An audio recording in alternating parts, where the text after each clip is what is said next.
Santo.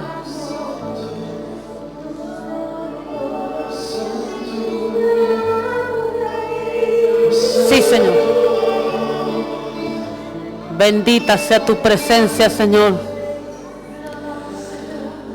Gloria a Dios. Aleluya. Aleluya. Amén. Gloria a Dios. Gloria a Dios. Demos un aplauso a su presencia en esta tarde. Amén. Gloria a Dios. Santo es su nombre.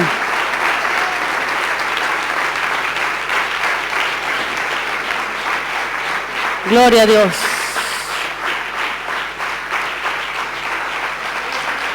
Es tremendo su presencia.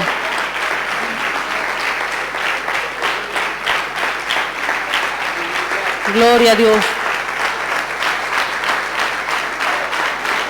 Hay un ambiente espiritual de su gloria. Oh, sí, Señor. Bendito sea tu nombre, Jesús. Santo eres, Señor. Oh, sí, Padre Santo, Señor. Oh, sí, Jesús. Oh, sí, Señor.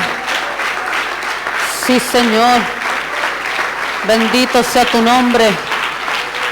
Dice que cuando terminaban de construir algo, el templo, cuando terminaban de construir, Él habitaba y llenaba. Entiendo que el Padre en esta nivelación va a terminar de construir y va a terminar de completar ministerios, casas, pastores, oficios, y será lleno completamente. Oh sí, Padre Santo, es grandísima tu presencia en esta hora, Padre Santo. Entiendo que vas a terminar hombres, oficios, casas, porque estás siendo terminado. Es por eso es que es la nivelación, porque Él va a sacar todo lo que te sobra y va a completar a través de su palabra, a través del entendimiento. Es por eso que dice que Él viene como una luz a nuestra vida.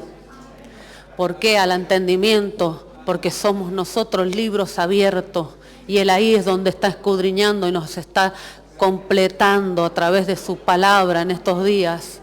Y eso va a hacer que seas totalmente saturado todo lo que tú has emprendido como oficio, como casa, como matrimonio. Oh, sí, va a ser grande su presencia y el Padre te va a saturar. Prepárate para lo que viene. Prepárate para lo que viene. Prepárate para lo que viene. Oh, sí, porque va a ser grande lo que Dios te va a entregar. Va a ser grande y va a ser glorioso. Amén. Gloria a Dios. Bendita sea su gloria.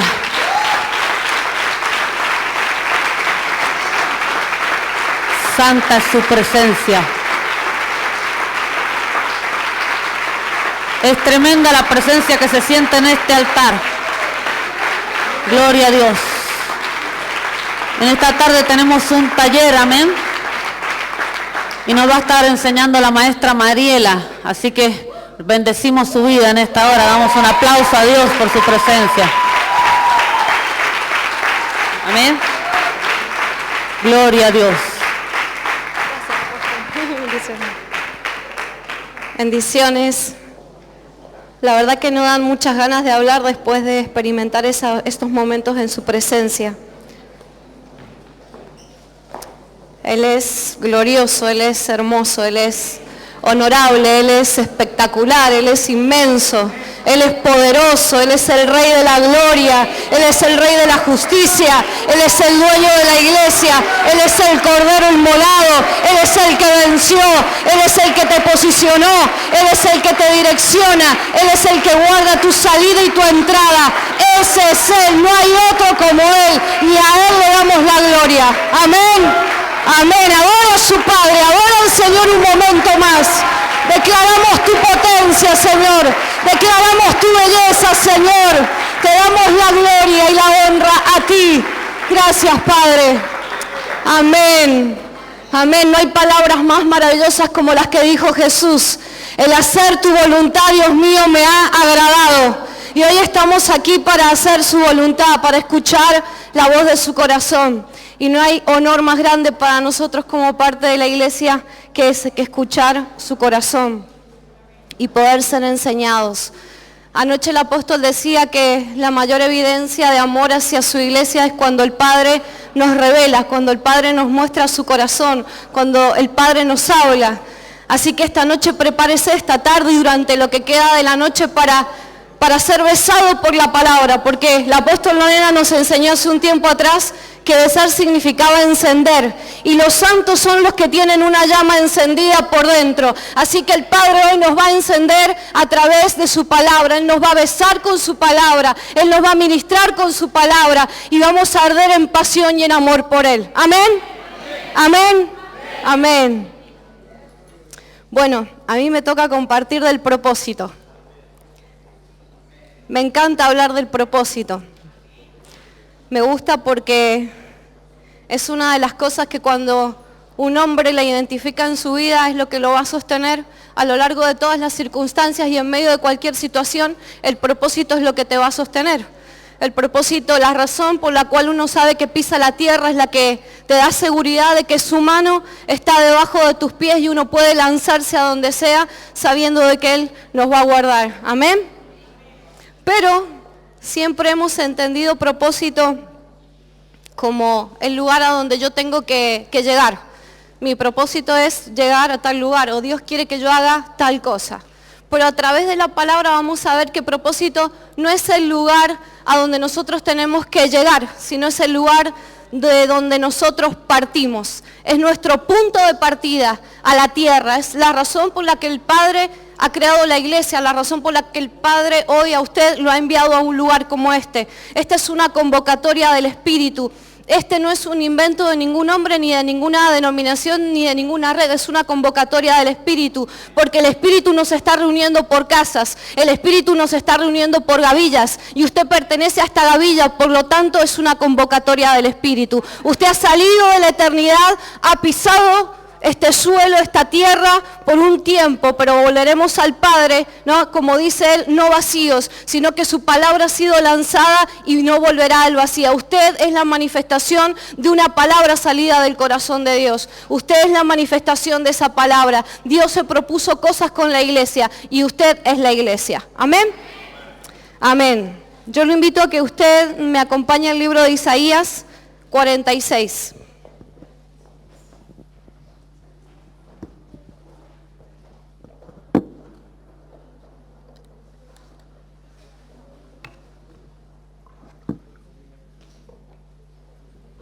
Libro de Isaías,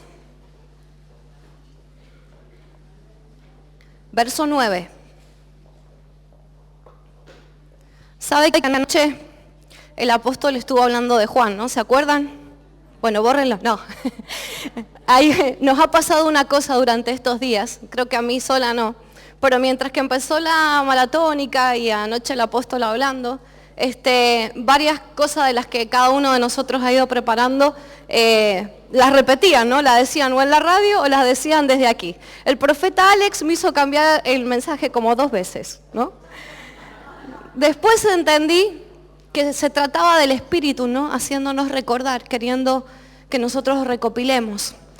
Porque la palabra no se puede autofirmar, ¿no? No tiene un dueño. La palabra es inspirada por el Espíritu y Él se la entrega a la iglesia. Hubo una etapa, un tiempo en que la iglesia tenía protagonistas, tenía mega estrellas, no todos iban a escuchar a uno que tenía la palabra. Pero sin embargo hoy en la iglesia apostólica, la iglesia del Señor, todos sus siervos tienen la palabra. Y cuando yo me tranquilicé cuando escuché que Alex lo hablaba, que el maestro Samuel, que el apóstol Lorena, que el maestro Rafa, que algunos hermanos también hablaban en la maratónica y decían, ay Padre, llévalo por otro lugar, dale otro versículo, ¿no? Porque me daba como, me van a dejar sin nada que decir. Pero después entendí que esto se trata de recopilar, de recordar. Hay cosas que usted esta noche, a lo largo de estos días, les van a ser sumamente familiares porque ya le escuchó, y lo que no escuchó nunca no le va a sonar extraño porque es el Espíritu trayendo a memoria la razón por la cual nosotros somos iglesia. Así que todo lo que está escrito en la palabra también está escrito en su corazón. Dice que Él dará su ley en nuestra mente y en nuestro corazón. Así que estamos aquí para recordar las palabras que el Eterno ha grabado en su Espíritu, que también es eterno. Amén. Bueno, Isaías 46:9. Dice, acordaos de las cosas pasadas desde los tiempos antiguos, porque yo soy Dios y no hay otro Dios y nada hay semejante a mí. Vamos a leer varios versículos, pero voy a ir paso a paso. Una de las cosas que Dios le está diciendo al pueblo ahí de Israel es que se acuerden. Acuérdense de las cosas pasadas, desde los tiempos antiguos, porque yo soy Dios y no hay otro Dios y nadie hay. Si usted mira unos versículos más arriba, se lo voy a dejar de tarea para el hogar, ¿vale? Es una invitación de Dios recordándole al pueblo cuál es la verdadera razón por la cual ellos son un pueblo único y un pueblo especial. Dios les está diciendo, acuérdense del principio. Hagan memoria, recobren memoria de eternidad. Acuérdense de lo que yo les he hablado a su espíritu. Acuérdense de que yo soy Dios y que no hay otro Dios y nada hay semejante a mí. Hoy voy a hablar mucho de semejanza. A la hora de entender propósito yo tengo que entender que soy semejante. Y semejante significa diseño, significa patrón, pero también significa dimensión. ¿En qué yo voy a encapsular a Dios a la hora de entender un propósito? ¿Cómo puedo yo desde lo natural, desde mi hombre o mujer natural, recordar o entender cuáles son las dimensiones de Dios? Entonces Él le está diciendo, recuerden, acuérdense de las cosas pasadas. La palabra cosas significa logos. Dios le está diciendo, recuerden las palabras que yo les hablé cuando ustedes estaban en mí, cuando yo los envié, cuando yo a ustedes los destiné para ser un pueblo único y un pueblo especial. Y usted me dirá, pero a mí no me interesa el logos, a mí me interesa el rema, ¿no? ¿A quién le interesa el logos? A nadie. Porque nosotros somos una iglesia que se tiene que mover y vivir por el lavar, por la revelación. Lo que Dios les estaba diciendo, si ustedes recuerdan las palabras, los logos que yo marqué en sus espíritus, dichas por la boca de un hombre y de una mujer y de una iglesia que maneja las dimensiones de Dios, esa palabra deja de ser logos y se transforma en rema y se transforma en dabar. Así que cuando el Padre nos está soltando una palabra, nosotros elegimos si sigue siendo un logos o si lo vamos a transformar en dabar. Depende de nuestro corazón, depende de la capacidad y la apertura y la conexión que tengamos con el Espíritu a la hora de entender y recordar cuál es la razón por la cual yo estoy aquí. Dice, desde los tiempos antiguos yo soy Dios y no hay otro y nada hay semejante a mí. Dios les está haciendo una pregunta al pueblo. ¿A qué me van a comparar? Por favor, Elías, poneme unos versículos más arriba. Creo que el 5. Ahí está. Dios les pregunta, ¿a qué me van a hacer semejante? ¿A qué me van a igualar? ¿A qué me van a comparar para que nosotros seamos semejantes? Dios les está diciendo cuál es la medida que ustedes me van a poner. ¿Cuáles son las dimensiones que ustedes van a ponerme a la hora de querer hacer una tarea para mí? La intención de Dios con el hombre siempre fue que el hombre fuese un administrador de todas las cosas. Usted ve en el libro de Génesis cuando dice que Dios le trae la creación al hombre para que el hombre le ponga nombre. Poner nombre es darle propósito, para que el hombre administrara todas las cosas. Pero cuando usted en su casa lea todo este capítulo, se va a dar cuenta que el hombre siempre ha bajado a Dios a su propia medida. Dios ha tenido una idea para con el hombre, pero el hombre natural y el hombre caído se ha olvidado. Por eso Dios les dice, acuérdense, para que nosotros podamos entender propósito en cuanto a como una iglesia apostólica y como una iglesia que quiere llegar a ser primicia, que es primicia, tenemos que recordar lo que Dios considera propósito. Hay una cosa que me llama la atención. Dios le dice, ¿a qué ustedes me van a hacer semejante? ¿A qué me van a comparar para que seamos semejantes? Y dice, y empieza a detallar una serie de características que está teniendo el pueblo en ese momento. Dice, ustedes a mí me están haciendo imágenes, me están metiendo en una forma, me están metiendo en una idea, me están metiendo en un patrón que no es el mío, que no es mi idea. De acá se desprende una mentalidad. Mire, yo no voy a decir que se desprende un tipo de iglesia, porque yo creo que la iglesia que es iglesia, la que de verdad es iglesia, tarde o temprano va a oír. La que de verdad es iglesia, la que de verdad es primicia, a lo mejor todavía hoy no ha logrado oír la voz del amado, pero tarde o temprano la va a oír. Así que no me gusta hablar de la iglesia tradicional o la iglesia apostólica. Yo creo que eso sería como la misma expresión que Adán dijo, ¿no? La mujer que me diste, echarle la culpa a otro. La responsabilidad de educar a la iglesia, nos enseñó el apóstol anoche, era de los líderes, ¿no? Era de los hombres y mujeres que Dios estableció y constituyó para edificar a la amada. Entonces, no me gusta hablar, no voy a hablar más de la iglesia que no entendió y la iglesia que sí entendió. Voy a hablar de hombres que no enseñaron bien a la iglesia y de hombres que sí enseñaron bien a la iglesia. Entonces aquí tenemos un tipo de mentalidad de hombres que no enseñaron bien a la iglesia, hombres que abusaron de la iglesia, una mentalidad que le puso una medida a Dios, le puso una forma y le puso una imagen a Dios. Mire, le habla una mentalidad en ese capítulo, una mentalidad que es idólatra. Le dice, sacan oro de la bolsa y pesan plata con balanza, alquilan un platero para hacer un dios de ellos y se postran y adoran. Se lo echan sobre los hombros y lo llevan y lo colocan en su lugar. Allí se está, no se mueve de su sitio. Le gritan y tampoco responde ni le libra de la tribulación. Acordaos de esto y tened vergüenza, vosotros prevaricadores. Rebeldes significa prevaricadores. Entonces Dios le dice, acuérdense de las cosas pasadas. Si hay una iglesia que de verdad quiere manifestar el propósito de Dios, va a tener que ser la iglesia que va a tener que renunciar a la mentalidad idólatra. Y usted me dirá, pero nosotros no tenemos ninguna fotito, no tenemos ningún muñequito, pero idolatría no tiene que ver con eso. Idolatría tiene que ver con todas aquellas cosas que han ocupado el primer lugar, todas aquellas cosas que no han puesto a Dios como prioridad. ¿Y sabe qué? Les está hablando aquí de una dimensión. Ellos ocuparon el dinero que Dios les había dado a ellos como un pueblo único y un pueblo especial para hacerse un Dios a su medida y a su imagen. Ha habido una mentalidad, un liderazgo que ha manipulado los recursos del reino para dimensionar a un Dios a sus medidas. ¿Sabe qué? Dinero es una medida. Dinero es una medida, porque dinero se gana con una medida de tiempo de hombre. El dinero se gana por invertir tiempo, y el tiempo es una medida también en Dios. Entonces, cuando Dios dice, ¿a qué me están haciendo semejante? ¿Con qué me están comparando? ¿Con qué me están igualando? Está diciéndole, ustedes están poniendo el corazón en el lugar equivocado. Acuérdense lo que dice la palabra, que donde está tu corazón está tu tesoro, y ellos estaban poniendo su tesoro en otro lugar. Esa es una mentalidad. Ha sido la mentalidad del liderazgo que ha hecho cosas, ¿no? Muchos nos han hablado de la iglesia ONG, que ha hecho actividades y que se ha preocupado por pastorear más al pastor que a las ovejas. Hay hombres que se han autopastoreado en función del propósito. Le estoy hablando de propósito, no estoy hablando de otra cosa. Cuando un hombre es llamado por Dios para levantar la iglesia y para hacer crecer la iglesia, ha habido un tipo de líder que se ha autoapacentado, autopastoreado.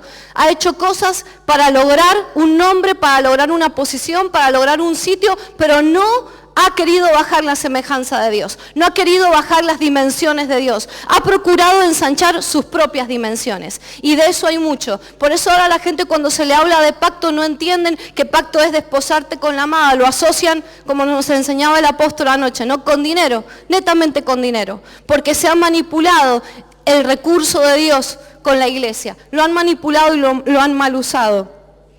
Dios, a la hora de que le habla a la iglesia de propósito, automáticamente ante la exposición de la palabra siempre se manifiestan los corazones, ¿no?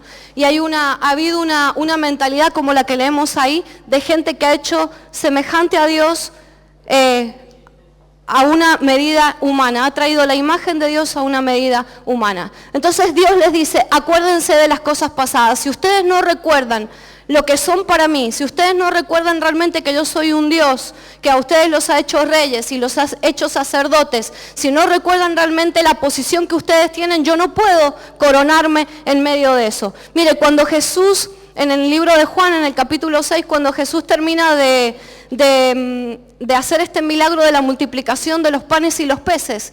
Dice que Jesús, después que vio eso, entendió que la multitud venía para coronarlo como rey. Y dice que él automáticamente salió de ese lugar. ¿Sabe por qué salió de ese lugar? Por la misma razón que Dios les está diciendo a ellos que tienen que salir de ese lugar. Porque Dios no se va a coronar en medio de una iglesia que no está viviendo en plenitud. Dios no se va a coronar en medio de una iglesia que está viviendo en mediocridad y que está relacionándose con Dios desde la necesidad. Jamás Dios se va a coronar en ese lugar, porque Dios no es Dios de necesitados. Él es Rey de reyes y ustedes son reyes. La iglesia primicia es rey, la iglesia primicia es la que reina, la iglesia primicia es la que manifiesta el corazón de Dios. No una iglesia que baja a Dios a su idea, a su patrón, a su modelo, a su semejanza. No es en las dimensiones del hombre que el hombre va a alcanzar el propósito, sino en las dimensiones de Dios. Pero esta mentalidad ya la tenemos bien conocida, ¿no? De esta mentalidad ya hemos hablado mucho. Hay una mentalidad que a mí es la que me asusta más y es la de Juan el Bautista. Me asusta más porque vamos a Lucas 7:27, porque Juan había visto el propósito. Juan había entendido y había manejado una línea de eternidad. Él había entendido que había venido para marcarle el camino a alguien, al Mesías. Y lo más peligroso es cuando uno tiene a veces tanta claridad de lo que Dios quiere y hay algo que te puede hacer tropezar. Dice Lucas 7:27. Está hablando Juan, ¿no? Dice, este es de quien está escrito. He aquí, envío mi mensajero delante de tu faz, el cual preparará tu camino delante de ti. Y Jesús está diciendo, os digo que entre los nacidos de mujeres no hay mayor profeta que Juan el Bautista, pero el más pequeño en el reino de Dios es mayor que él. ¿A quién les recuerda cuando habla de pequeño? ¿Quién decía yo que soy el más pequeño? Pablo, ¿no? Pablo. Sin embargo, tenemos aquí a Juan, que Dios está diciendo que entre los hombres nacidos de mujer no ha habido otro como él, que no hay nadie que tuviese tanta claridad como él hasta ese momento. Sin embargo, vamos a Juan 1:27. Mire lo que Juan está declarando. Eso es lo que Jesús dice de él. Qué bueno cuando Dios habla bien de nosotros, cuando Dios está entendiendo que estamos haciendo las cosas bien y que estamos encaminados a lo que Dios quiere para nuestra vida. Pero mire lo que dice Juan. Esta es otra mentalidad. Dice, este es el que viene después de mí, el que es antes de mí, del cual yo no soy digno de desatar la correa del calzado. Eso es lo que Juan está declarando. Si Juan no tenía claridad de propósito, yo no sé quién lo va a tener, ¿no? Él lo ve y dice, identifica a Jesús, identifica al verbo y dice, este es el que viene después de mí, el que es antes de mí, del cual yo no soy digno de desatar la correa del calzado. Él está hablando ahí de dignidad y está hablando de pacto. Está hablando de entender una medida. Juan está declarando que él entiende una línea de eternidad, una línea de tiempo atemporal que es en la que Dios se mueve. Cuando la iglesia sabe que también está para preparar el camino, para que la iglesia se transforme en primicia, o sea, los ministros están para preparar el camino a la iglesia, para que la iglesia se transforme en primicia, uno dice, wow, estamos bien, ¿no? Si los ministros entienden, estamos bien. Pero mire lo que le pasa a Juan. Dice, yo no soy digno. Está hablando de una medida. Digno era una medida de peso.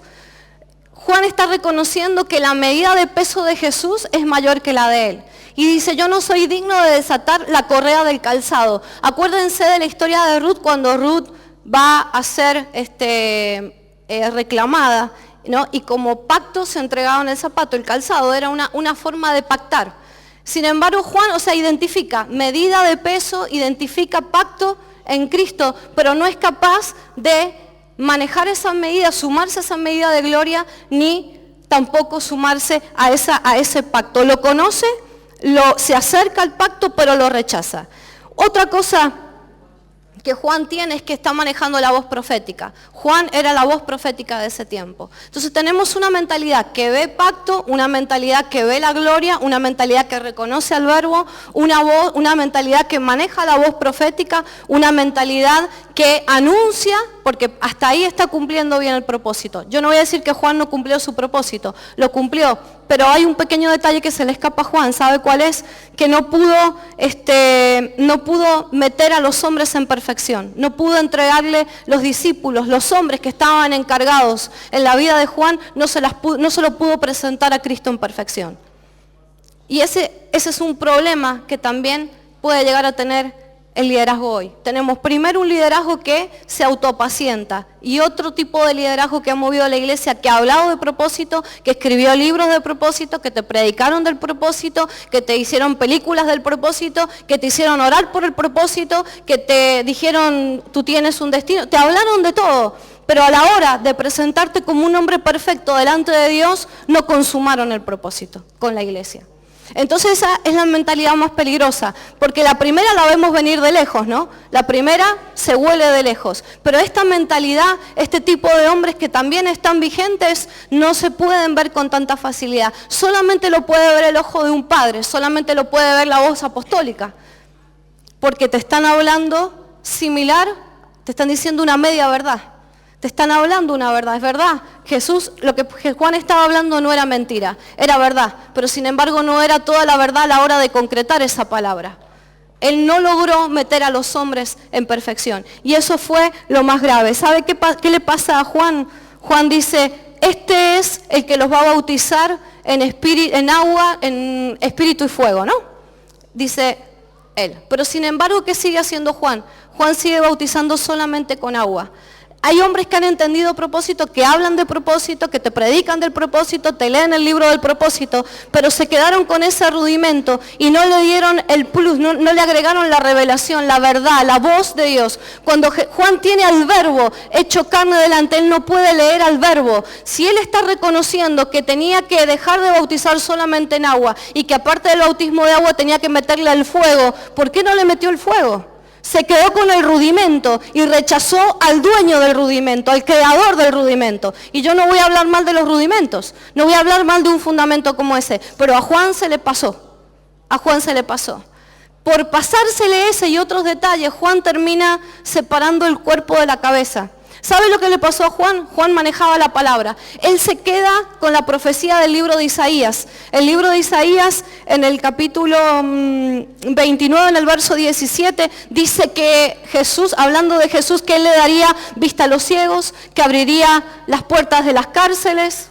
A ver, 29, 17. En aquel tiempo los sordos oirán las palabras del libro y los ojos de los ciegos verán en medio de la oscuridad y de las tinieblas. Entonces los humildes crecerán en alegría en Jehová y aún los más pobres de los hombres se gozarán en el Santo de Israel. Bueno, Juan conocía quién era el Mesías y lo que el Mesías iba a venir a hacer. Ahora Juan se quedó con la profecía. ¿Saben por qué no pudo leer al verbo? Porque cuando Juan está encarcelado, estaba esperando que Jesús literalmente viniera y lo sacara de la cárcel. Se quedó con lo literal del propósito. Yo puedo hablar de propósito, puedo decir Jehová cumplirá su propósito a mí, todo lo que no sabemos y todo lo que hemos oído de propósito. Me puedo leer el libro del propósito, pero si yo a ese propósito no le agrego, no puedo leer al verbo, no le puedo meter la vida de Dios, y no lo puedo meter, no lo puedo encajar en el diseño. El diseño era que Juan siguiera bautizando, pero que al bautismo le metiera el espíritu y el fuego. La idea era que él entendiera cuando se encontrara el verbo hecho carne, que las cárceles literales no eran las importantes. Mire, por eso empezamos diciendo que dice que Jesús dijo, Él es el más pequeño. Hubo un pequeño que era Pablo, a quien no lo detuvieron las cárceles ni las prisiones. ¿Entiende la diferencia de entender propósito en el verbo en Cristo y entender propósito solamente como un rudimento y una teoría? Porque propósito ha sido prácticamente una teoría en la vida de muchas iglesias. Ha sido una teoría. Juan se quedó con esa idea. Juan estaba esperando que Jesús viniera y lo sacara de la cárcel. ¿Sabe cuándo murió Juan? Juan no murió cuando fue decapitado. Juan murió cuando le preguntaron, mandó a preguntar, ¿eres tú o esperamos a otro? Ese fue el momento en el que Juan murió, porque murió al propósito, se perdió su propósito, perdió la visión, no entendió nada más. Entonces por eso es que Jesús le responde, díganle que los ciegos son sanados, todo lo que Jesús le mandó a decir, ¿no? O sea, entérate Juan de que hasta ahora lo hiciste bien, pero por no verme a mí, te perdiste de unir al cuerpo. Juan, un hombre cuando se pregunta cosas en medio de la visión, pues la visión es clara. Eso le pasó también. Miren, hemos estado hablando en la maratónica de que hay que escribir la visión para que el que la leyere la corra, ¿no? Y avance en ella. Cuando Juan tuvo al verbo delante no lo pudo leer, por lo tanto no pudo correr. Al contrario, se quedó encerrado en su propia cárcel. Hay un tipo de liderazgo que se ha quedado sabiendo mucha teoría, conociendo mucha teoría del propósito, hablándonos mucho de propósito, pero a la hora de hacernos correr en la visión no ha podido, porque se ha quedado con la teoría del propósito y no nos ha metido a nosotros, no nos ha enseñado a leer el verbo, no nos ha enseñado a leer la visión, no nos ha enseñado cómo se maneja un hombre y una mujer dentro de una visión, cómo se maneja una iglesia en la visión. Eso fue lo que le pasa, una de las cosas que le pasa a Juan. Al no poder leer el verbo, él no puede meter a otros tampoco en el verbo. Por eso dice que, como nos explicaba anoche el apóstol, que él estaba ahí y había 2 de sus discípulos que escuchando hablar a Jesús le preguntan, ¿dónde moras? ¿Cómo no fue Juan el que le preguntó? ¿Cómo Juan, el que lo había anunciado, el que lo había reconocido, el que lo había visto, no reacciona? Tiene que reaccionar el discípulo. 2 de sus discípulos le preguntaron, maestro, ¿dónde moras? ¿Sabe qué? ¿Dónde está tu casa? Tu casa habla de mentalidad. La iglesia es la casa en donde se forman los hombres con mentalidad de diseño. Mire, Juan no los pudo meter. Hay un tipo de liderazgo que no ha podido meter a la iglesia en el propósito. Pero le digo una cosa, que la iglesia que es primicia correrá a la voz del amado. La iglesia que es primicia de verdad va a correr. Por eso le digo que no me gusta hablar de una iglesia que entendió y la que no entendió. Porque la que es iglesia de verdad va a entender. La iglesia primicia, cuando escuche la voz del amado, cuando escucha la voz del diseño, cuando escucha la voz del propósito, pregunta, ¿dónde está tu casa? Yo quiero morar ahí. Yo necesito que mi mente, que mi mentalidad sea transformada. Yo quiero morar en donde tú moras. El diseño mora en una casa apostólica. El diseño mora en un ambiente, en una casa con papá, con mamá, donde hay hijos, donde hay orden. Jesús se movía en eso. Jesús se movía en ese ambiente. Por eso Juan no pudo presentar. Al no leer, mire, ministros que no puedan leer al verbo en medio de la palabra. La palabra es clara. Toda la Biblia te habla de recordar. Toda la Biblia te habla de recordar tu identidad, de quién tú eres. Te muestra cómo se hace y cómo no se hace. Está claro. Pero sin embargo Juan, que el que tenía la claridad más grande del momento, vamos, entre todos los hombres de esa época, el que tenía la claridad era él. Él sabía que estaba llamado a anunciar, pero a la hora de concretar y de presentarle los hombres perfectos a Dios, no pudo. Si está buscando estos textos en el libro no los va a encontrar, porque no los he puesto. Perdónenme. Como buena maestra les doy la tarea de que tomen apunte, ¿vale? Mire. Hay una diferencia. Hice mención de Pablo, porque Pablo en 2 de Tesalonicenses capítulo 2, verso 12, dice, nosotros nos encargábamos de que anduvieses como es digno de Dios, que os llamó a su reino y gloria. Nosotros nos encargábamos, 2.12, bueno, me he equivocado. Dice, y os encargábamos que anduvieseis como es digno de Dios que os llamó a su reino y gloria. Cuando yo, como obrero, como oficio de una casa, Dios me pone en esa responsabilidad para meter a la gente en el propósito, yo tengo que enseñar a caminar dignamente, a andar dignamente. Andar dignamente significa que yo tengo que caminar en la justicia de Dios. Digno, les dije, es una medida de peso. Y digno tiene mucho que ver con propósito. Porque un hombre que no maneje la medida de peso del cielo no va a poder nunca avanzar en el propósito. La medida de peso del cielo, una de las medidas de peso del cielo es la gloria. Dice que Jesús traspasó los cielos, que Jesús caminó los cielos. Hay varios hombres que caminaron con Dios. En Génesis dice que Enoc caminó con Dios y le fue contado, agradó a Dios y caminó con Dios. Ahora, dice que Jesús fue traspuesto, y traspuesto es la misma acepción de cuando un hombre camina a los cielos. Dice que Jesús caminó los cielos. Caminó los cielos. Andar dignamente es caminar los cielos. Yo no sé cuántos se acuerdan de cuando el apóstol Hugo nos enseñó que los cielos éramos nosotros, que el cielo era la iglesia. Cuando yo enseño a un hombre a meterse en el propósito, a andar dignamente, yo tengo que enseñarle a caminar en la iglesia, a caminar en las nubes, que son los hombres de Dios. Tengo que enseñarle.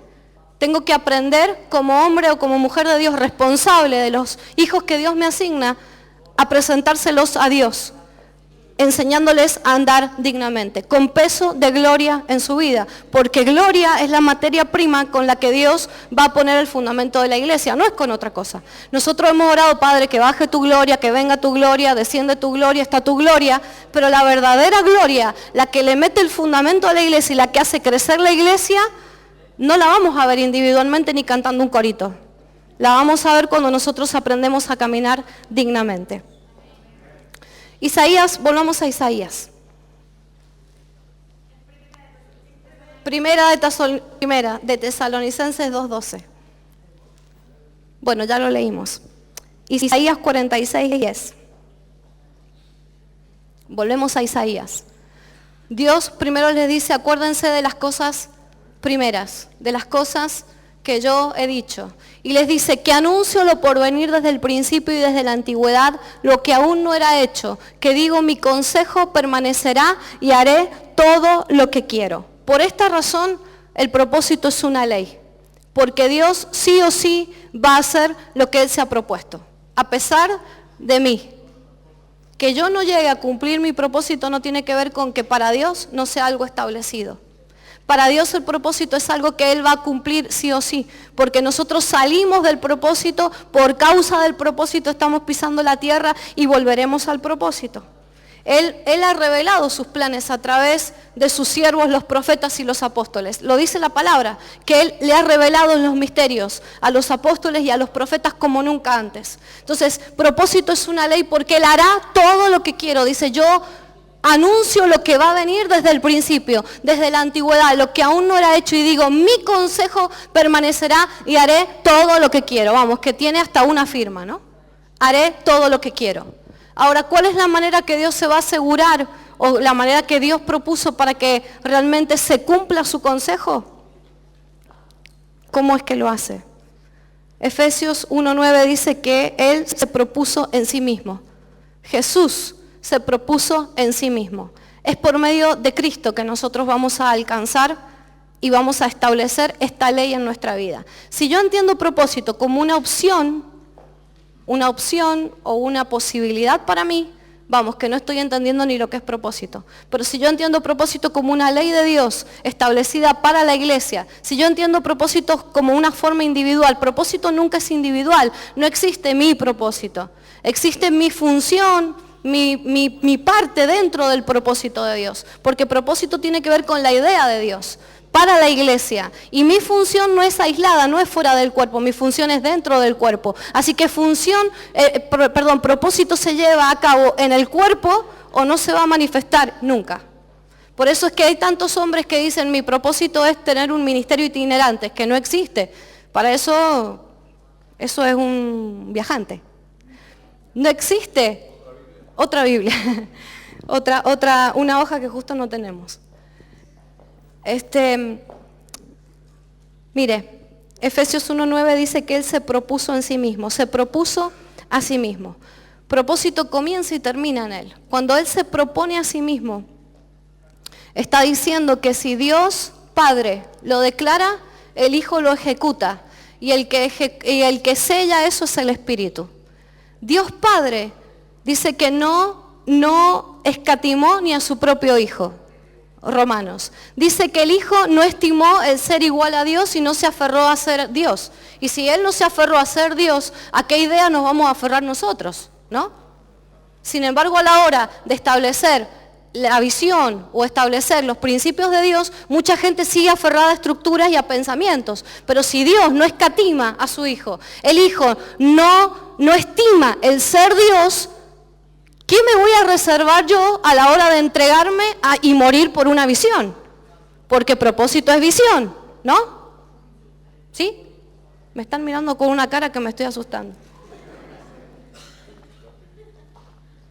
Mire, y el Espíritu Santo es el que sella la propuesta del Padre, la manifestación del Hijo en la tierra, y el Espíritu es el que sella. Hay un convenio tan perfecto entre el Padre, el Hijo y el Espíritu a la hora de llevar a cabo el propósito. Y ahí entra la iglesia. ¿Sabe qué? El Padre en el Hijo recupera la legalidad para hacer todo lo que Él ha dicho. Dice, mi consejo se llevará a cabo. Yo voy a hacer todo lo que he dicho. Sí o sí yo lo voy a cumplir. Y lo cumple por eso, porque el Padre no escatima, el Hijo no se reserva, el Hijo, el Espíritu sella la palabra y entonces el Padre se asegura que la iglesia que se mete en el diseño, la iglesia que no escatima, la iglesia que no se reserva y la iglesia que se deja sellar por el Espíritu, sí o sí alcanzará propósito. Sí o sí vivirá en el plan y en el proyecto de Dios. No hay muchas maneras más. Yo no encuentro otra receta en la palabra. Es o la visión, es la idea de Dios o no hay ninguna idea. ¿Sabe qué? Siempre que Dios encuentre una generación comprometida con los sueños de Dios, Él literalmente va a intervenir. Literalmente va a intervenir. Él va a intervenir solamente cuando encuentre un hombre, una mujer, una iglesia. Mire, cuando le hablo de hombre y mujer, no le estoy hablando de individuo. Le estoy hablando de un hombre que entra en pacto con una iglesia y que abraza el sueño de Dios, que no se reserva como padre, y la iglesia no escatima ningún recurso para cambiar, para modificar cualquier cosa que tenga que cambiar y se deja sellar por el Espíritu. Esa es la iglesia que será primicia, esa es la iglesia que abrazará el pacto, esa es la iglesia que experimentará propósito hoy y es la iglesia que no volverá al Padre vacía.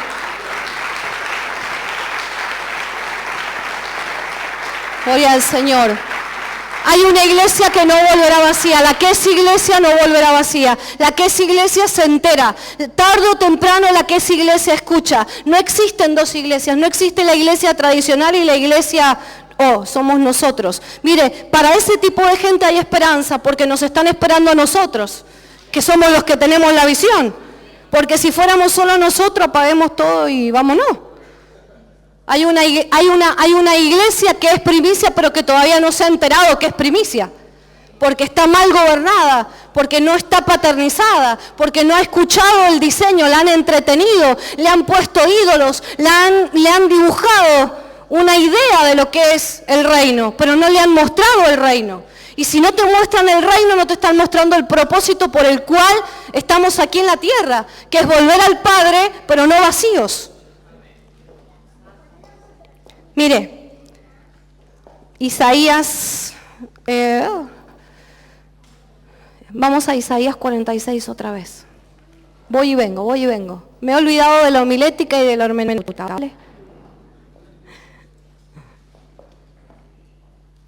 Esa es una de las cosas que más me gusta de Jesús, que cuando tenía que decir algo, no estaba pensando si iba en orden o no, ¿no? Lo decía, aunque estoy muy lejos de hablar como Él. A ver el 11, dice, mi consejo permanecerá y haré todo lo que quiero. Yo llamo desde el oriente al ave y de tierra lejana al varón de mi consejo. Yo hablé y lo haré venir, lo he pensado y también lo haré. Y usted me dirá, ¿de qué ave me está hablando? ¿No? No me está hablando de un águila ahí, no me entra en la figura. Miren. El libro de Malaquías, en el capítulo 4, en el verso 2, de los que teméis mi nombre, nacerá el sol de justicia y en sus alas traerá salvación. El ave es una figura de la palabra apostólica, porque tiene altura, puede manejar un nivel. Yo sé que nosotros estamos acostumbrados a hablar de palabra apostólica y ponerle la figura del águila, pero mire, la palomita tiene mucho que ver también. La palomita no es un bichito tan malo. No es una figura imponente, no es una cosa terrible, ¿no? Cuando uno ve en lo natural lo que es una paloma es hasta torpe. Tiene un ojo para acá, el otro para allá. Pero yo quiero, ¿no? No le ponga, no piensa en nadie, ¿vale? No vaya a ser que haya alguna hermana que se llame Paloma por acá y tenga problemas. Mire, dice que cuando Juan bautiza a Jesús, ahora voy a traer otra vez a Juan. Yo soy de las que se la agarran con un personaje y le doy hasta fulminarlo. No tengo nada con Juan, puede ser que cuando nos vayamos al cielo me toque de vecino. No. Mire, dice que cuando Juan bautiza a Jesús, Jesús sale del agua y se posa en su hombro. Una paloma, ¿no? Menos mal que no fue un águila, porque si no se le puso una paloma. La paloma no está tan desubicada en la palabra. ¿Usted recuerda cuando Noé está en el arca y envía qué a ver si hay tierra seca? Una paloma. Y la paloma le indicó el tiempo de qué, de abrir la puerta, ¿no? Entonces la paloma está anunciando junto con el varón de consejo, que evidentemente es Cristo, el nacimiento de una generación perfecta, porque Noé era perfecto en su generación. Entonces está diciendo Jesús, está diciendo Dios, yo haré venir de lejos al ave que viene con un nivel de palabra y viene anunciando el tiempo de abrir la puerta, de abrir la boca, de abrir la revelación. El apóstol nos ha enseñado que puerta es una perla, que puerta es revelación, que puerta es autoridad. Entonces está diciendo Dios, yo voy a hacer traer de lejos, porque si se la traigo de cerca ustedes no la han visto, o sea, les traje, Juan no lo pudo ver de cerca, tendré que traerlo de lejos. Está anunciando Jesús, después de ese momento de ser bautizado, el nacimiento de una generación de perfectos. El nacimiento de una generación que va a vivir en el consejo de Dios. Usted sabe que consejero es uno de los nombres de Dios, lo dice Isaías, ¿no? Será su nombre llamado admirable, consejero, ¿no? Ese sí lo tiene ahí ese texto. Entonces, cuando Dios dice, yo voy a traer el ave, la palabra de justicia, desde el lugar donde sale el sol, sol figura de justicia, está diciendo, voy a traer una palabra de altura, una palabra que anuncia el nacimiento de una generación perfecta, y voy a traer una palabra que es de justicia, es equilibrada, voy a traer una palabra en la que yo estoy invirtiendo y en la que yo voy a hacer todo lo que yo he dicho que voy a hacer. Por eso es que propósito es ley, porque cuando Dios se propone algo, lo hará. Y Él lo va a hacer porque hubo uno que se propuso a sí mismo. Jesús se hizo propósito. Jesús hizo propósito para que la iglesia, cuando se fusiona en Cristo, también se transforme en propósito. Entonces está diciendo que va a traer al ave, al varón de consejo, y que Él va a traer la palabra apostólica y la palabra profética. Jesús pudo marcar ese tiempo. Por eso es que también Juan no lo pudo ver. Porque Juan no entendía. Cuando nosotros nos quedamos, podemos tener, y permítame decir esto, cuando nosotros podemos entender mucho de propósito y podemos tener mucha revelación de muchas cosas, pero en el primer segundo que yo me crea que ya tengo revelación, que ya entendí, ese es el primer segundo que he dejado de ver. Es el primer minuto que he dejado de tener la capacidad de oír a la voz del amado. El primer segundo en el que yo soy candidato a perder la cabeza igual que Juan. Estoy destinada a ser separada del cuerpo. Por eso Juan no pudo presentar a hombres perfectos. Uno de los propósitos de la iglesia es presentar hombres perfectos. Y hombres perfectos se presentan solamente cuando son moldeados por medio de la palabra revelada, del consejo de Dios, de una palabra que tiene altura, de una palabra que es profética, porque es atemporal. No es la palabra profética, así dice el Señor. Si yo hubiera hecho caso a esas palabras, ya tendría, no sé, como 10 maridos, más o menos. Todos me profetizan lo mismo. O sea, no es ese tipo de palabra profética, que te profetiza sobre lo que vos querés escuchar. La palabra profética de parte del cielo y la palabra profética que nos mete en el propósito es la palabra que es atemporal. La palabra que nos va a marcar de dónde venimos y para dónde, cómo actuar en el presente y a dónde tenemos que llegar y cómo llegar a ese lugar. Entonces, por eso trae al varón del consejo, porque el Padre sabe que si no mete a Jesús en la situación, la cosa no va a funcionar. ¿Sabe qué? ¿Por qué Jesús se propuso a sí mismo? Porque Jesús sabía que no había todavía tomado partido en la hora del Padre. El Padre hace al hombre y Jesús estaba ahí, pero dijo, si el Padre decidió, yo tengo que salir a dar la cara también por lo que el Padre dijo que es bueno. Esa es una iglesia de diseño, da la cara por lo que el Padre dice que es bueno. Los hombres que van a meter a la iglesia y la van a transformar en una iglesia primicia y van a generar hombres perfectos, son los que han creído lo que el Padre ha hablado. Que el hombre es bueno y es bueno en gran manera, y que la iglesia es buena y es buena en gran manera. No la van a manosear, no la van a toquetear, no la van a mancillar, no la van a ensuciar, porque saben que lo que Dios dijo de ella es bueno. y porque saben que en ellos se les tiene que ir la vida. Por eso Jesús se propuso, porque dijo, a mí se me va a ir la vida en defender lo que el Padre ha dicho que es bueno. Eso es defender propósito, defender lo que el Padre ha dicho que es bueno. El Padre de los espíritus y el Padre que Dios nos asignó aquí en la tierra. Lo que ellos dicen que es bueno, tiene que ser bueno para mí, porque si no, no voy a poder entrar en propósito. ¿Amén? Bueno, están muy serios. Hágame una sonrisa, por Dios. Mire, una de las cosas que Jesús dijo, que el libro de Hebreos en el capítulo 10, en el verso 9, Hebreos 10, 9.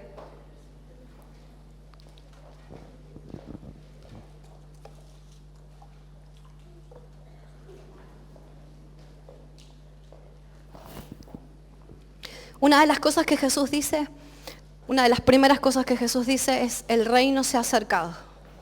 Cortante, tajante y clarito, ¿no?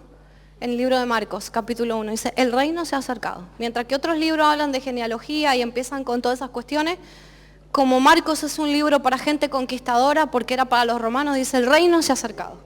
O sea, nosotros no vamos a andar con tanta genealogía ni con tanta cosa. El reino se ha acercado. Nosotros tenemos un padre, sabemos quién es, tenemos una casa, sabemos dónde está y punto. Y el reino se ha acercado. ¿Sí o no? Y dice, he aquí que vengo, oh Dios, para hacer tu voluntad. Quita lo primero para establecer esto último. En esa voluntad somos santificados mediante la ofrenda del cuerpo de Jesucristo, hecha una vez para siempre. Y me perdí. El de arriba. El 10. En esa voluntad somos santificados mediante la ofrenda del cuerpo de Jesucristo, hecha una vez y para siempre. Usted sabe que antes había sacerdotes que ofrecían sacrificios que nunca terminaban de meter al hombre en la perfección, ¿no? Sacerdotes que eran por la ley débiles. Pero la Iglesia Apostólica, una de las cosas que viene a ejecutar es lo corruptible. Y nos mete en lo incorruptible. Por eso Jesús dice, quita lo primero, quita lo corruptible, quita lo que no es, quita todas aquellas imágenes, quita todo lo que parece propósito pero que no es, para establecer lo que realmente es su voluntad. Todo lo que sea su voluntad. Jesús declara, dice, como está escrito en el rollo de mí, el hacer tu voluntad, Dios mío, me ha agradado. El hacer tu voluntad, Dios mío, es mi placer.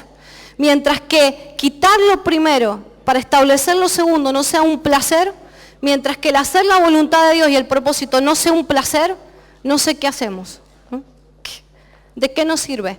Jesús dice, como está escrito en el rollo de mí, el hacer tu voluntad, Dios mío, me ha agradado. Es un placer. Hasta que nosotros no entendamos propósito como algo, como un placer, el morir por la causa y el morir por la idea de Dios no se te transforme y no se te haga un placer, no estamos a la altura del varón del consejo y no estamos a la altura de la palabra que trae el ave. No estamos a la altura de la palabra, no estamos a la altura del requisito de Dios. Mire, ¿sabe qué? Dice Hebreos, que Jesús, Hebreos 17, ese era el que quería leer. Un verso más arriba. Ahí está, el 5. Esto. Dice, mas me preparaste cuerpo. Entonces el 7 dice, he aquí vengo, oh Dios, para hacer tu voluntad. Como en el rollo del libro está escrito de mí, diciendo, sacrificio y ofrenda y holocausto y expiaciones por el pecado no quisiste ni te agradaron, las cuales cosas se ofrecen según la ley, las pasadas, las primeras. Y diciendo luego, aquí vengo Dios para hacer tu voluntad. Quítalo primero para establecer esto último. La idea que Dios tiene, la idea de Jesús fue que se ofreciese un solo sacrificio una vez para siempre y que por medio de ese sacrificio nosotros fuésemos hechos perfectos. Juan no pudo presentar hombres perfectos, pero Jesús sí puede presentar hombres perfectos. Dice que la voluntad de Jesús fue venir a hacer y preparar un cuerpo, devolverle al Padre un cuerpo en donde poder expresar todo lo que Él ha dicho, todo lo que Él ha dicho. ¿Para qué es el cuerpo entonces? ¿Para qué es el cuerpo? Para expresar todo lo que Dios ha dicho. ¿Quieres saber qué es lo que Dios ha dicho? El Padre en el Hijo en este momento está recuperando una legalidad. Mire, Génesis capítulo 1, 26. Y ya estoy terminando. No se me ponga mal. Génesis 1, 26. Esto es lo que el Padre dijo.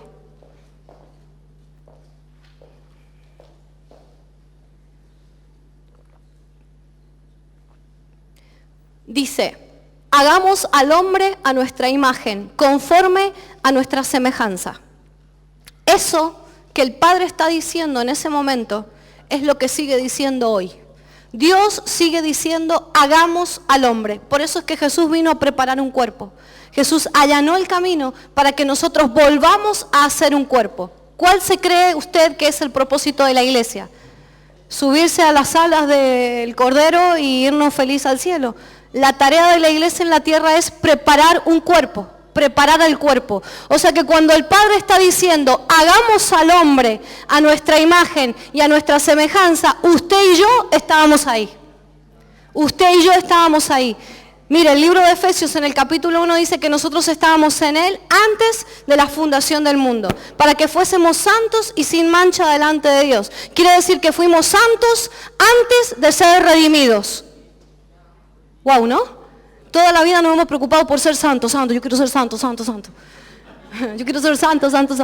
Pero resulta que por la palabra y dentro del diseño y dentro del propósito, cuando yo formo parte del propósito de Dios de hacer cuerpo, yo soy santo, soy posicionado.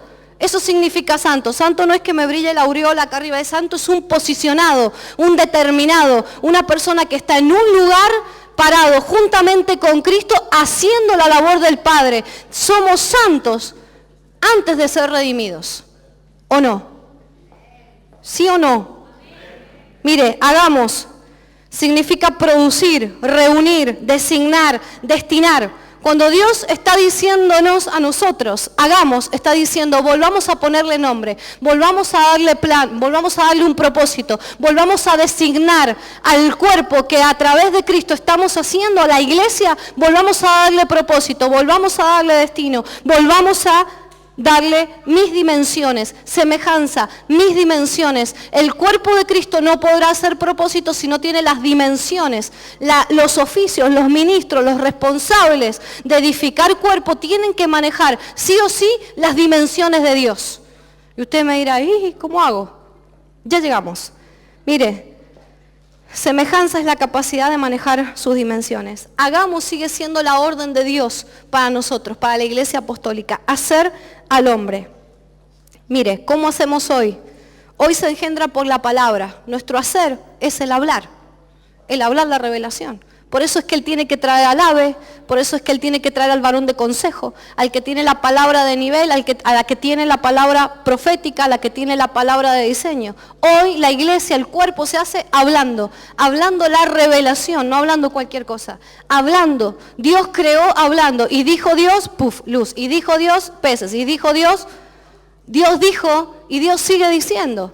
Hagamos al hombre, y lo vamos a hacer al propósito hablando la revelación. Mire, en el libro de Juan, en el capítulo 8, en el verso 38, dice, yo hago lo que le veo al Padre hacer.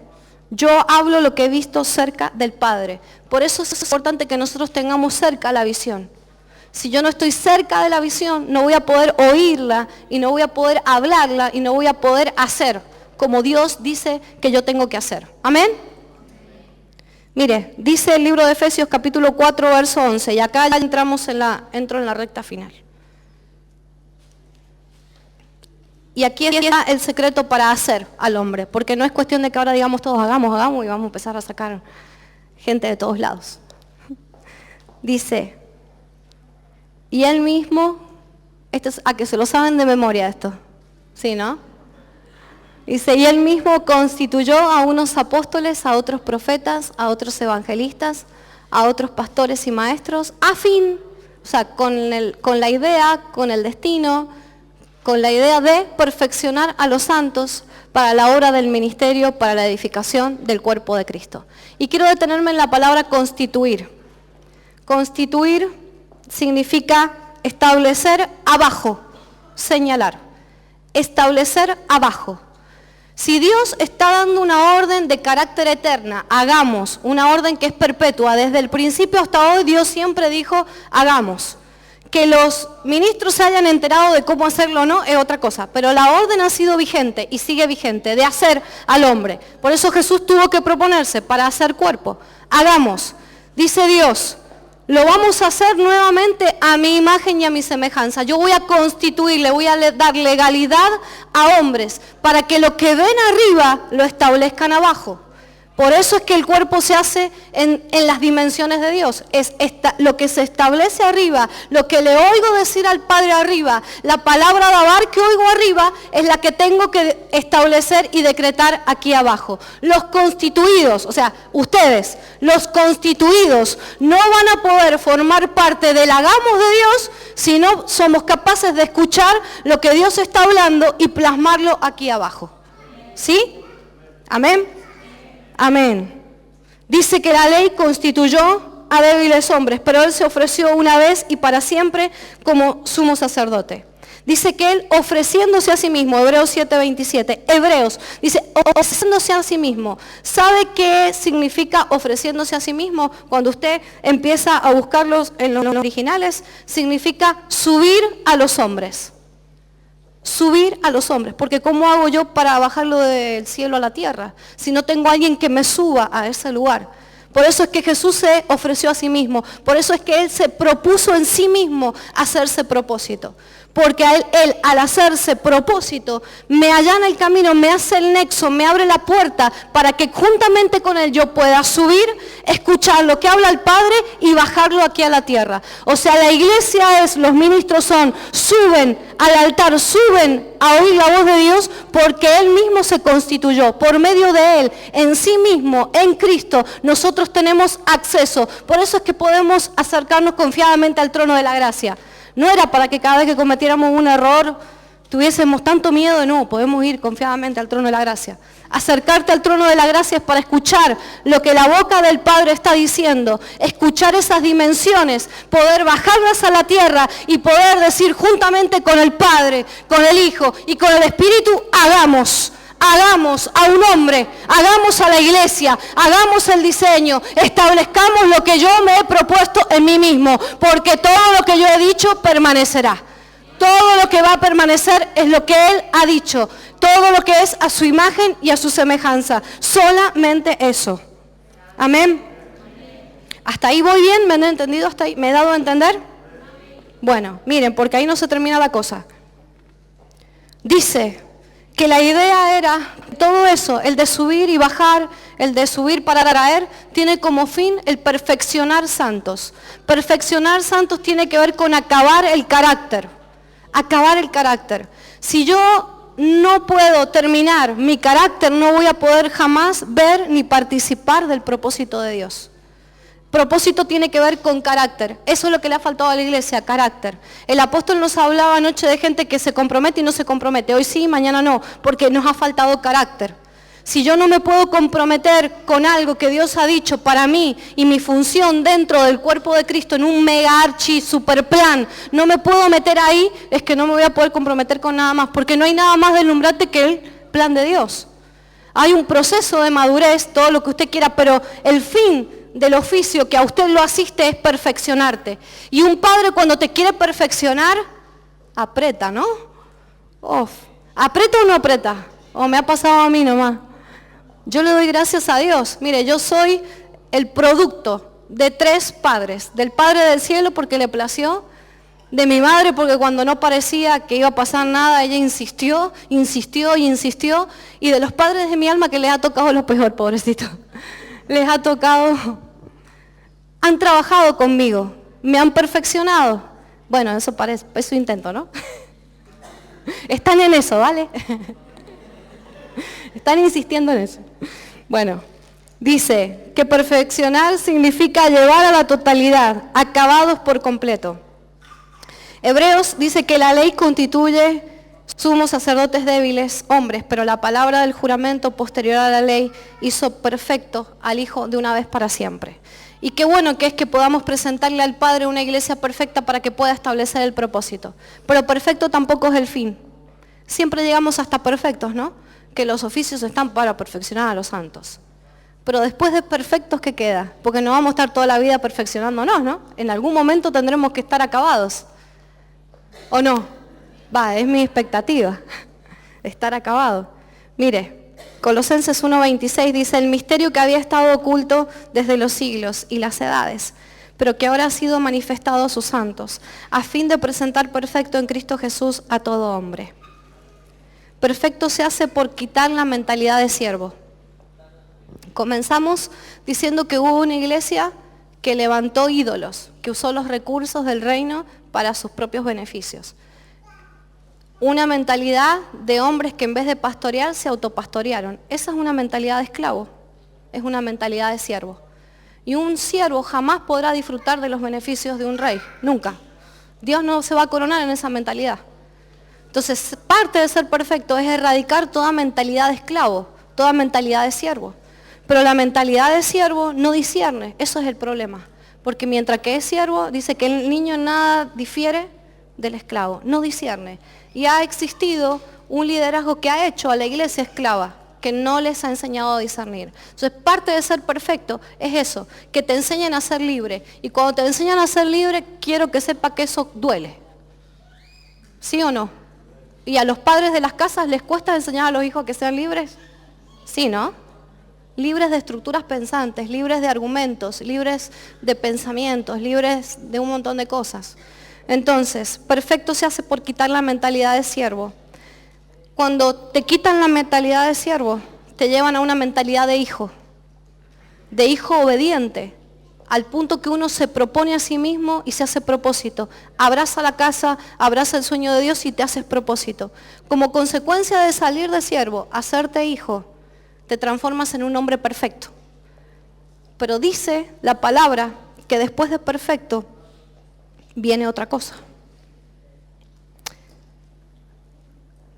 Después de perfecto viene el glorificado. Y usted me dirá, pero glorificado solo Cristo. Mire, el propósito tiene como función el sacarte de una mentalidad de siervo, llevarte a una mentalidad de hijo obediente al punto de morir, que si usted no tiene una visión por la cual moriría, nos enseñaron anoche, no tiene visión. Y después que pasas de esa mentalidad de hijo al punto de amar y morir y defender por el nombre del Padre y defender los intereses del Padre, tú te transformas en un hombre perfecto.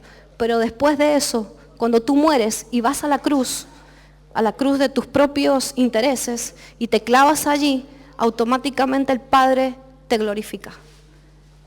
Y el glorificado, usted mira, perfecto y glorificado no es lo mismo. No, no es lo mismo. Son parecidos, son primos, pero no son iguales.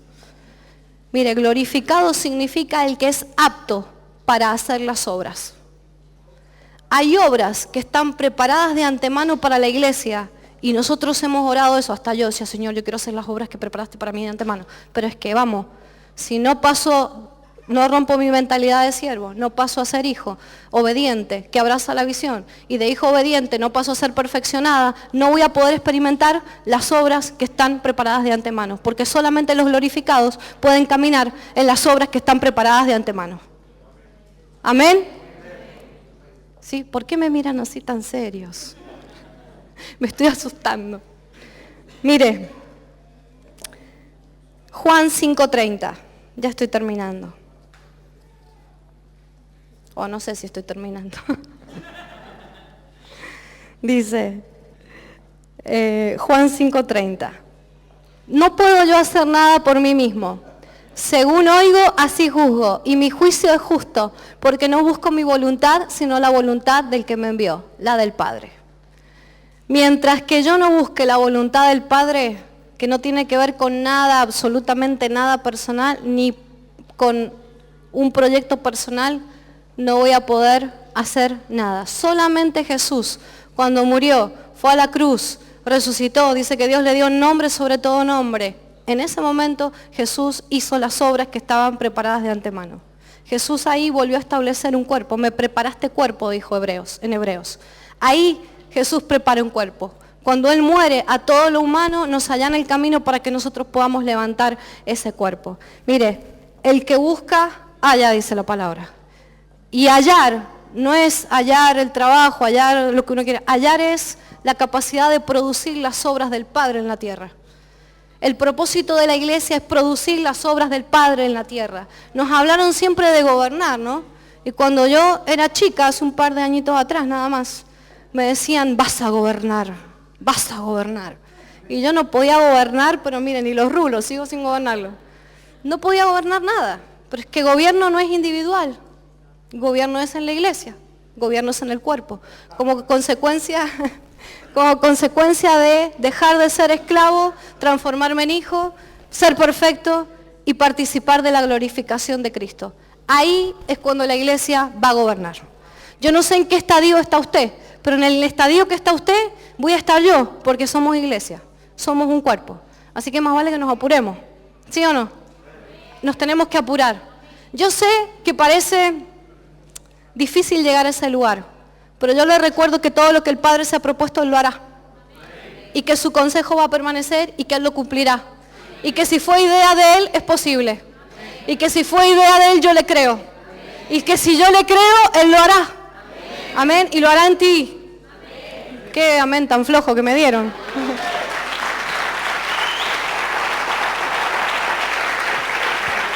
Mire, lo más maravilloso, que el Padre nos ha enviado a ser un cuerpo. El Padre está diciéndote, hagamos. Pero el Padre no nos envió desprovisto. Mire, Jesús dijo, así como el Padre me envió, yo los envío. ¿No? Qué buen envío. Así como el Padre me envió, yo los envío. Y la gloria que me diste, yo les he dado. O sea que el Padre, Jesús nos envió primero a escuchar lo que el Padre habla. Segundo, a hablar las palabras del Padre y a rechazar lo que el Padre rechazó y a enfrentar lo que el Padre le pidió que él enfrentara. Una mentalidad religiosa y estructurada. Jesús no tenía vergüenza de pararse y decir lo que tuviese que decir, ¿no? No tenía problema. Se olvidó de la homilética y la hermenéutica, él no le importaba. Y eso me encanta. Mire, pero otra cosa que dice, la gloria que me diste, yo les he dado. Sin gloria, sin esa gloria, nosotros no vamos a poder edificar iglesia. Por eso es que tenemos que llegar al punto de glorificados. O sea, la gloria que me diste, yo les he dado. Si usted y yo no llegamos a glorificados, no vamos a poder manifestar el envío de Cristo. Y el envío de Cristo fue recuperar un cuerpo para Dios. El envío de Cristo fue levantar una iglesia otra vez para Dios, darle la legalidad a Dios para que Dios pudiera hablar y de hacer todo lo que Él había dicho. La iglesia del Señor tiene que vivir en ese envío. Yo no sé si usted está dispuesto a morir y a hablar lo que Jesús habló, de tener su oído pegado al oído del Padre y de poder pasar por todo lo que el cuerpo de Jesús pasó. El apóstol nos ha enseñado que todo lo que pasó el cuerpo físico lo va a tener que pasar el cuerpo místico. Ay, poquitos amén hubieron, pero hubieron. ¿No? No emociona mucho, pero bueno. ¿Cómo que no emociona? Emociona mucho.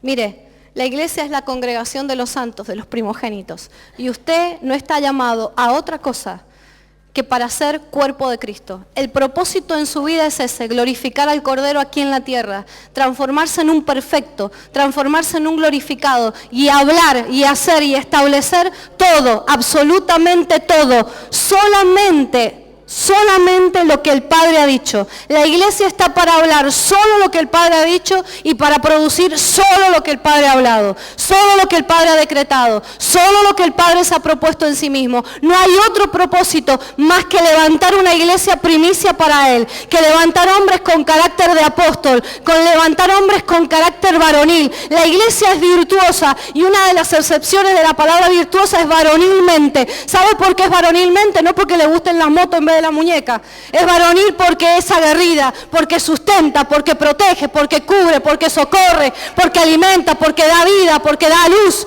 Por eso la iglesia es varonilmente, por eso la iglesia es guerrera, por eso la iglesia es victoriosa, por eso la iglesia es primicia, porque busca lo primero, lo mejor, entrega todo para acceder al corazón del Padre. No hay otra razón. No hay otra razón. Si usted y yo no vivimos para eso, no hay otra razón. No hay otra razón. No existe un propósito individual. No existe. Mire, yo cuando tenía 4 años, Nunca predico de mí, pero hoy lo voy a decir. Oh, no. Miren, cuando yo tenía 4 años, mi mamá entró al Evangelio, hace un par de añitos. No tengo vergüenza de decir mi edad, pero no la voy a decir, ¿vale? Yo tenía 4 años y un día mi mamá me preguntó que qué quería hacer yo cuando fuera grande. Y yo recuerdo patente, de los pocos recuerdos que tengo de mi infancia, que yo dije que quería ser misionera. Porque vamos, era lo que había en ese tiempo, ¿vale? No me maten, era lo que se conocía, ¿vale? Era un hereje desde niña. Miren, no seas malo. No seas malo porque me voy a vengar, ¿eh? Vale, mire. ¿Con quién? No, bueno, esas cosas no. Bueno, yo sé lo que es de que te vendan gato por liebre. Mire, hay una cosa. Yo no sé ni de dónde lo saqué ni cómo fue, pero yo dije eso. Después, cuando empecé a crecer, obviamente que me olvidé y lo que menos quería era hacer eso. Me dediqué a hacer otro tipo de misiones, ¿vale? Pero somos misioneros, ¿vale? Si anoche el apóstol nos dijo que todos hacíamos misiones. Tengo legalidad para hablar, ¿no? Bueno, la cuestión es que yo me encontré con una de esas organizaciones que te dice que te va a preparar para ser misionero. Bueno, me tiré, no sé, como 3 meses con los aborígenes, no voy a decir de dónde, y que fue encantador, pero lo único que hice fue llenarme de piojo, pasar hambre. Fue terrible, ¿no?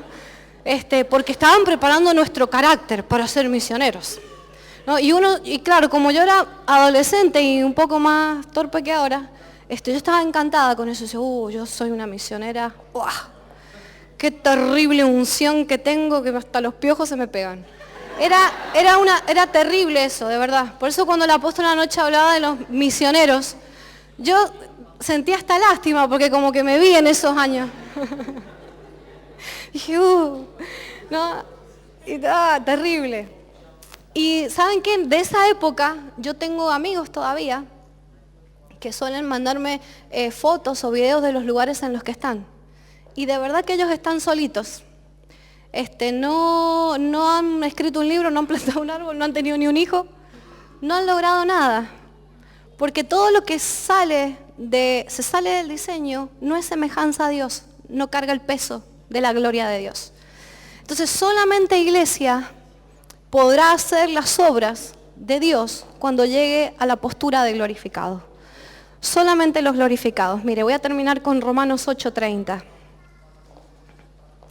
Romanos 8:30 dice, a los que predestinó, a estos también llamó. A los que llamó, a estos también justificó. Y a los que justificó, a estos también glorificó. Si estás llamado y estás listo para abrazar la visión del Padre, vas a poder experimentar el peso de la gloria. Tu meta como hombre y como mujer de Dios no es solamente perfeccionar, que es maravilloso. Miren, no hay cosa más hermosa que el Padre nos pueda permitir que ser parte de eso. No hay nada más hermoso, con nuestros aciertos y nuestros desaciertos, pero no hay nada más glorioso que eso. ¿Sabe qué? En el diseño no hay lugar a pérdida. Si yo no hubiese tenido padres del alma, ellos a mí me han sostenido.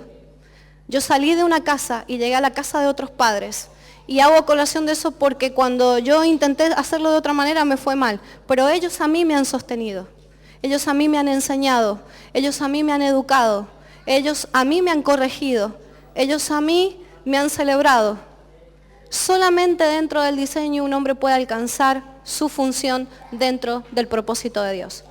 Mi propósito no es ser un maestro, mi función dentro del cuerpo es ser un maestro, pero mi propósito es edificar a los santos, dentro de un marco y dentro de un diseño, dentro del ambiente de la casa. Por eso los discípulos de Juan dijeron, ¿dónde moras? Porque entendieron que lo vivido había sido bueno con Juan, había sido genial, si Juan era un encantador, pero no era lo completo, no era lo perfecto, no era el diseño, no era la medida. Necesito encontrar casa. Hay una iglesia que necesita volver a casa. No, por favor, no diga más la iglesia tradicional, porque ellos también son primicia. ha habido una mentalidad que los mal direccionó. Ellos tienen que volver a casa y usted es la herramienta con la que el Padre los hará volver a casa. Usted es el ave, usted es el varón de consejo. Nosotros hoy somos el varón de consejo. Mire, cuando nosotros vivimos Romanos 8, cuando nosotros entramos a esta etapa de glorificados, dice el libro de Mateo, y con esto termino, Mateo 5:16, dice... Mateo 5:16. Así alumbre vuestra luz delante de los hombres, para que vean vuestras buenas obras y glorifiquen a vuestro Padre que está en los cielos. Así se cierra el círculo, de donde salí y a donde vuelvo. Yo salí de la casa del Padre siendo luz. Como consecuencia de haber sido glorificado, de poder andar en las obras que Él preparó de antemano para mí, la tierra entera puede glorificar al Padre. Porque la gloria no es para ningún hombre, la gloria es para el Padre. Y como consecuencia de manifestar las obras del Padre, me transformo en un co-creador con Cristo. Porque cuando Él dice hagamos, yo también estoy en ese hagamos, cuando estoy edificando la amada. Cuando un hombre se para en un lugar como este y no usa este lugar para manosearla, sino para edificar, está haciendo hagamos, está siendo parte de esa orden establecida desde la eternidad por Dios. ¿Y sabe qué? Dice, cuando te vean, van a glorificar a Dios. Cuando vean tus obras, van a glorificar a Dios. Cuando vean tus buenas obras, glorificarán al Padre que está en los cielos. Cuando yo soy glorificado, se manifiesta mi naturaleza de luz. Salí siendo luz y regreso a la casa del Padre siendo luz. Amén. Amén. Bendiciones.